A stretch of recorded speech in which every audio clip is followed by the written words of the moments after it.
Assalamualaikum warahmatullahi wabarakatuh. Apa kamu pernah mengingat cita-cita yang diucapkan dengan tegas saat kecil? Terkadang hal itu bisa saja berubah seiring waktu, setelah memasuki usia dewasa, pada saat kuliah, ataupun setelah kelulusan nantinya. Setiap orang pasti pernah merasa khawatir dengan masa depan mereka nantinya. Selamat datang di Coretan Ikigai. Di sini, kita belajar dari biografi, buku, dan jurnal. Di video ini, saya akan membahas bagaimana cara sukses di masa depan dengan melihat masa lalu, dari biografi dan prinsip hidup Steve Paul Jobs, pendiri dari perusahaan multinasional yaitu Apple. Yang pertama, tentang kemampuan dia dalam menghubungkan setiap titik dalam kehidupannya. Dimulai ketika Steve Jobs berumur 17 tahun dan memulai kuliahnya di Reed College. Namun, hal tersebut tidak berlangsung lama.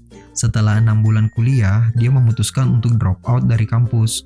Walaupun tanpa status kemahasiswaan, dia tetap berada di kampus selama 18 bulan sebelum benar-benar meninggalkan kampus tersebut. Jadi, mengapa dia memilih untuk keluar? Alasan yang pertama, dia tidak melihat manfaat di dalamnya. Yang kedua, dia merasa tidak tahu apa yang ingin dilakukan dengan hidup, dan menurutnya dalam perguruan tinggi dia tidak akan menemukan jawabannya. Sebenarnya hal tersebut cukup menakutkan pada saat itu, tetapi jika dia mengingat kembali, apa yang dilakukannya adalah keputusan terbaik yang pernah dia buat. Saat dia putus kuliah, dia bisa berhenti mengambil kelas yang tidak menarik, dan lebih memilih kuliah yang terlihat jauh lebih menarik menurutnya.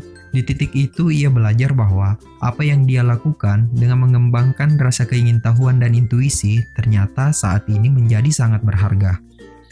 Anda tidak dapat menghubungkan titik-titik dalam hidup jika terlalu berpikir tentang masa depan. Anda hanya dapat menemukannya jika melihat masa lalu Anda. Kegagalan yang Anda alami, pencapaian, pengorbanan, dan kesedihan ataupun kebahagiaan. Perhatikan setiap masa lalu yang telah Anda lewati dari tahun ke tahun. Tanamkan kepercayaan bahwa titik-titik itu akan terhubung satu sama lain di masa depan. Kumpulkan titik itu dan gunakan untuk meraih kesuksesan saat ini hingga beberapa tahun nantinya. Kisah kedua Steve Jobs tentang cinta dan kehilangan. Dia menganggap dirinya adalah orang yang beruntung karena dapat menemukan apa yang dia dicintai di usianya yang masih muda. Saat berusia 20 tahun, dia dan temannya memulai Apple di garasi orang tuanya. Dengan usaha dan kerja keras, dalam 10 tahun, Apple telah tumbuh dari sebuah garasi menjadi perusahaan bernilai $2 miliar dengan memiliki lebih dari 4.000 karyawan. Di luar dugaan, terjadi konflik internal dengan rekan kerjanya dan akhirnya, pada usianya yang ke-30 tahun, dia diberhentikan dari Apple.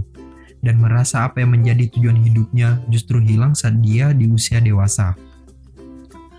Hal itu sangat menghancurkannya, merasa tidak tahu lagi apa yang harus dilakukan, dia merasa dinilai gagal oleh orang lain. Terkadang dalam pikirannya ingin berhenti atau melarikan diri dari dunia. Akan tetapi suatu hal yang membuat dia bertahan dari keterpurukan karena dia masih mencintai apa yang dilakukannya. Akhirnya dia memutuskan untuk memulai kembali dari awal.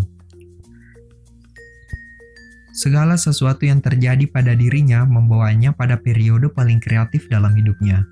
Dipecat dari Apple tidak membuatnya menyerah. Selama 5 tahun berikutnya, dia memulai sebuah perusahaan bernama Next dan Pixar, dan berkembang dengan cepat.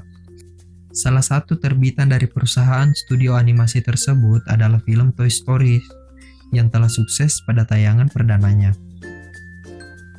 Karena pencapaiannya yang luar biasa, Apple membeli saham dari Next dan menawarkan kerjasama kembali. Maka saat itu dia kembali ke Apple.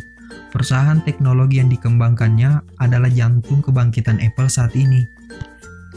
Dia percaya bahwa semua ini tidak akan terjadi jika saya tidak diberhentikan dari Apple. Itu adalah obat yang sangat pahit, tetapi sebagai pasien, saya membutuhkannya. Selama hidupnya, Steve Jobs selalu melihat cermin setiap paginya dan bertanya pada diri sendiri, jika hari ini adalah hari terakhir dalam hidup saya, apa yang akan saya lakukan? Suatu saat hidup tidak akan seindah yang dibayangkan, akan tetapi jangan kehilangan kepercayaan. Satu-satunya hal yang membuat Steve Jobs terus maju, karena dia mencintai apa yang dia lakukan. Kamu harus menemukan apa yang kamu cintai, dan itu tidak hanya berlaku untuk pasangan hidup, tetapi juga pada pekerjaan. Jadikan pekerjaan sebagai kekasih Anda, karena pekerjaan itu akan mengisi sebagian besar hidup Anda. Jika belum menemukannya, tetaplah mencari dan jangan berhenti. Hati Anda akan memberitahu jika telah menemukannya. Percaya dengan apa yang Anda lakukan saat ini akan membimbing Anda nantinya. Apapun bentuk kesulitan yang Anda hadapi, tujuannya hanya satu, menjadikan Anda lebih bernilai di masa depan. Terima kasih, semoga bermanfaat.